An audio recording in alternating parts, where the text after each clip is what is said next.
That's my abode for the first night in Taipo Hut.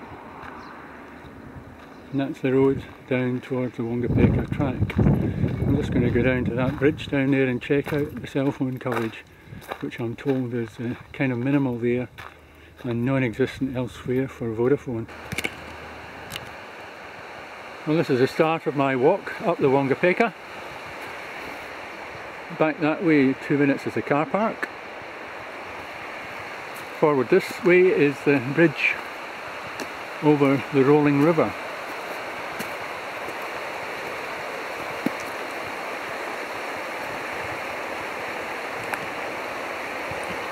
I think I'll put the camera off for crossing the bridge. Well, this is the first open flat. It's quite early on in the walk beside the river there. Beautifully sunny and very welcome, because in the bush the shade is cool as anything. My nose is cold, but my innards are warm. Nice little open spot here. Great view of Mount Heaphy.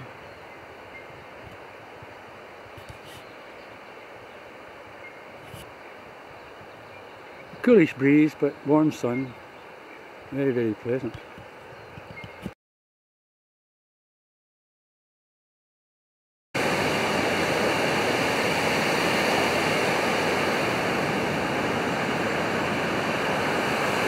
This is the Wangapeka slip. You're advised to move across it quite quickly, following these blue markers, I suppose. So I'll do that. You see, it's quite a big slip. It's come rocketing down here sometime, and it's dammed the river. So there's this flat lake behind it. And I can see it from down below where the track is.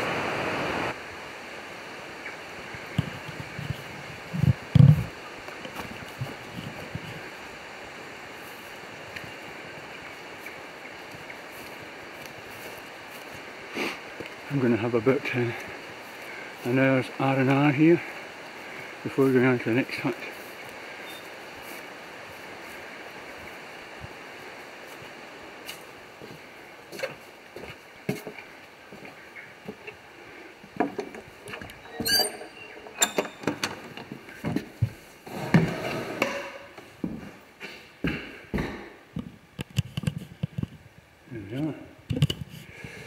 Very comfy and very warm. The track here from the first hut up to Stone Hut is well above the creek, well above the river, which is getting a bit narrower looking. Along a pretty steady incline, you hardly notice that you're going uphill. It's quite nice actually.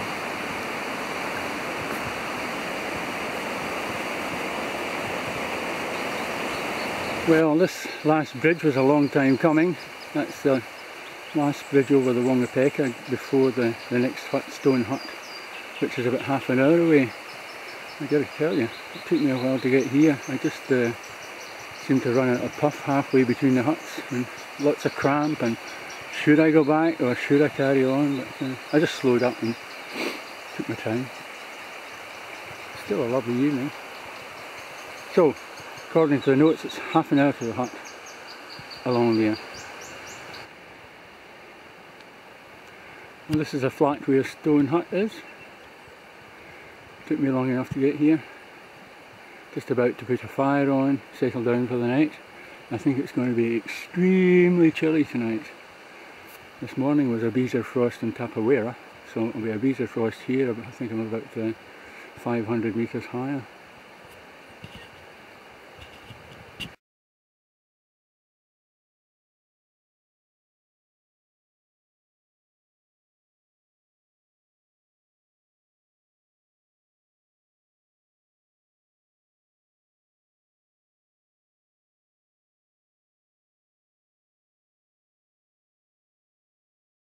Well, this is the Taipo River.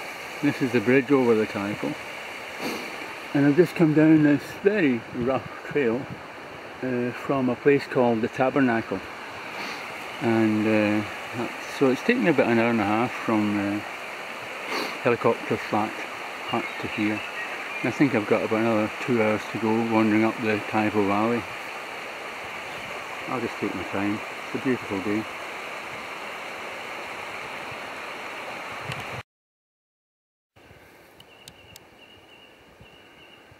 Well, this is a Taipo Hut, which is just over 3.5 hours from the last hut. What was that called?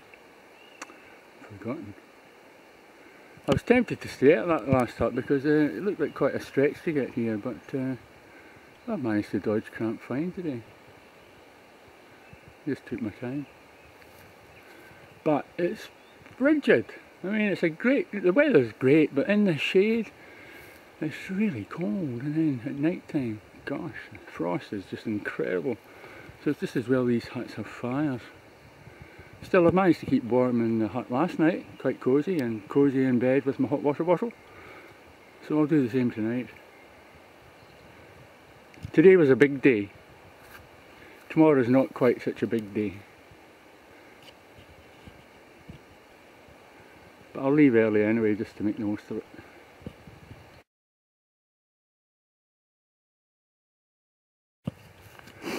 Here's a nice little shelter.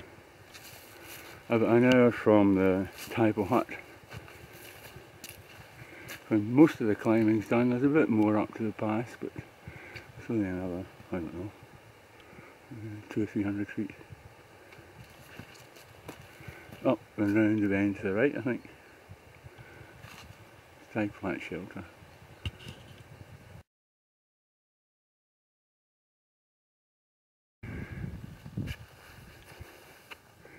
Right, this is the Wanganui saddle. I've come up that steep slope there from the last shelter. Gosh, it was a grind. Up here to exposure to sunshine, which is most unusual. But there's a cool breeze, so I can't hang about here for long.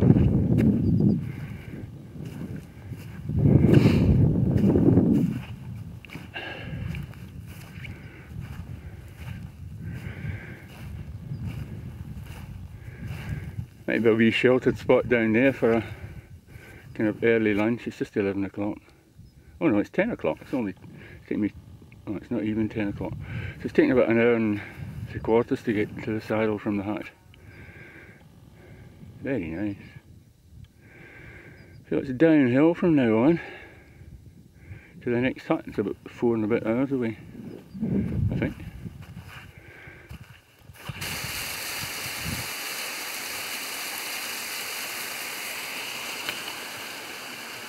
This is just a little spot in the steep descent from the lakes at Little Wanganui Saddle. Heading down to the Little Wanganui River down there. And I'm having a rare event, that's why I filmed it. This is the first time I can sit still, apart from going to bed, and keep warm. It's sunny enough here and there's no wind. And for some reason the frost hasn't gathered here. So I'm taking full advantage of it. I'm going to sit here for 20 minutes or something and just soak it up. Because, like I say, it's taken to 2.5 hours into the third day to find a spot where you can sit in the sunshine. I'm just short of the bridge over the Little Wanganui River. And I'm going to have a little break here at the Little Wanganui Gorge shelter. Nice spot. If I can find some water, I'll have some lunch. It's just on midday. It's quite a sustained descent from Little Wanganui Saddle, so I quite appreciate the rest.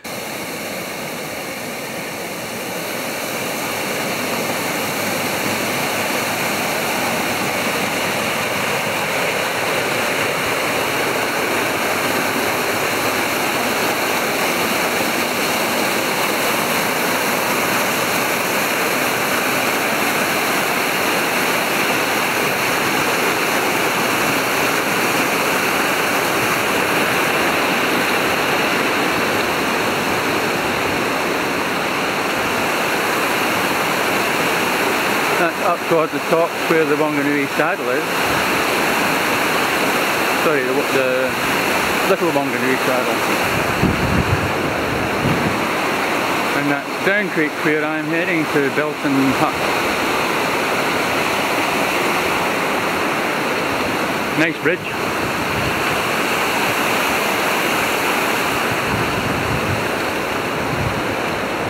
Well, this is the Belltown Hut, and I sort of dawdled down here. Actually, I thought I'd missed it because I took so long to get here. I thought I was going to have to keep walking for another 3 hours to get right out, which I would have done. But just as I made that decision, I found a hut. And it's a lovely hut. It's got everything. Firstly, it's warm, it catches the sun, although I think the temperature has warmed up a bit. There's a bit of cloud around. Bit of cloud on the tops. But it's beautiful and mild here. No more freezing nights tonight. And this hut is so good. It's got a wee kitchen, well not a kitchen, but it's got a little place there with a sink in behind my sleeping bag, a little place with a sink, and in there as well as all the dry wood. It's got a fire, it's got fire lighters beside the fire. It's well set up. I'm going to have a comfy night here.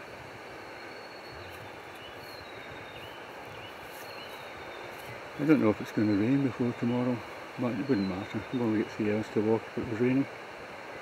Looking forward to a nice night. Thought I'd like to see the inside of the Belltown Hut.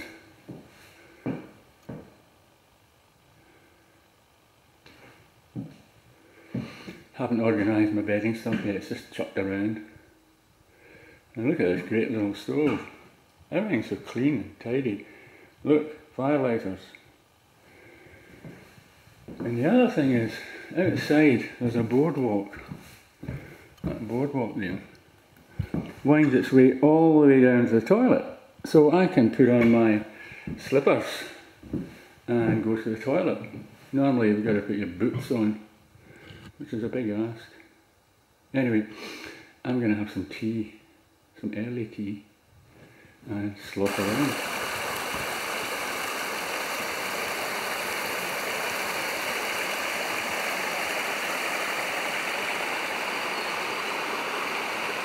I've just come over Lawrence Stream, I think it's about 2k from the hut, and the weather is absolutely perfect. It's just what you wanted in the walk out.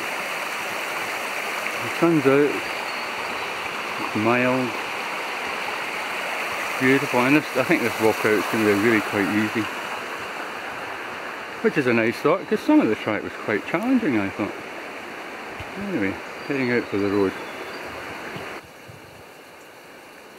I'm an hour and a quarter from the hut, and I'm into, well, it's not so much a track, it's almost a road. Quite heavily modified and easy walking. Park-like actually. Still quite near the Wangapeka River, but I think this bit of old road leads away from the river. Very pleasant, and the sun's out. What more could you ask for? And there's no rush.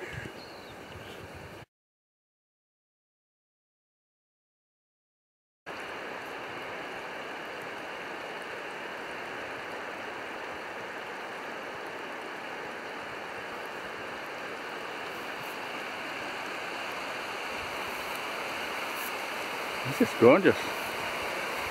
Little Wangapeka River. Actually, it's very similar to the Fox and things like that in the upper reaches. But the walking here is just beautiful.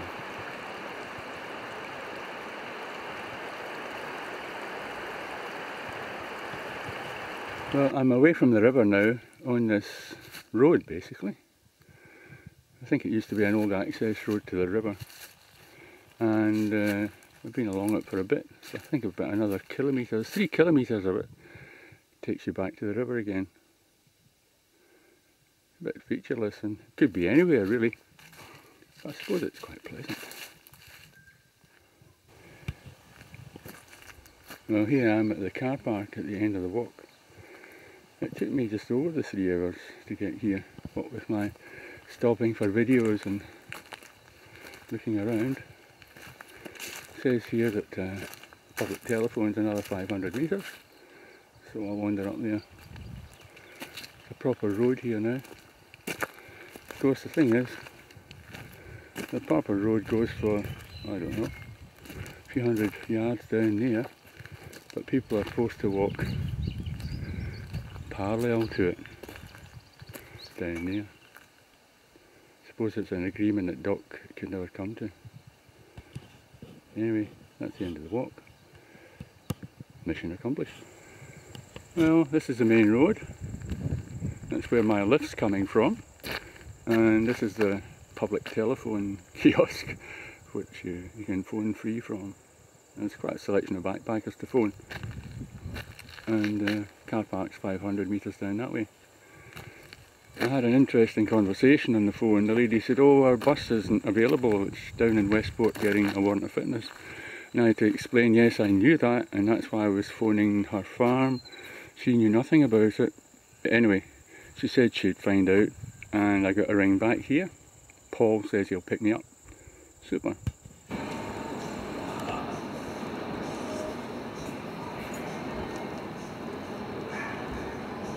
Just filming the weather I'm missing. You got Ken? Ah, yes. Okay.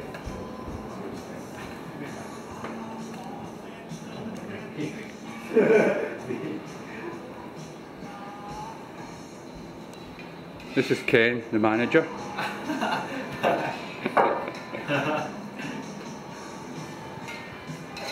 That's Paul, the owner.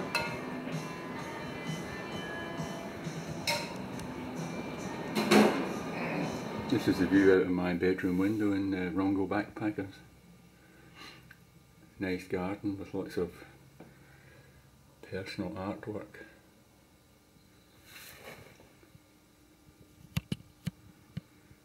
That Japanese sign at the back is beside the door of the radio station. I'll be having an interview over in the radio station sometime this morning after breakfast. I think Paul wants to ask me about the Conservation Board. And maybe the weather will clear up by the time Christine comes and picks me up from home.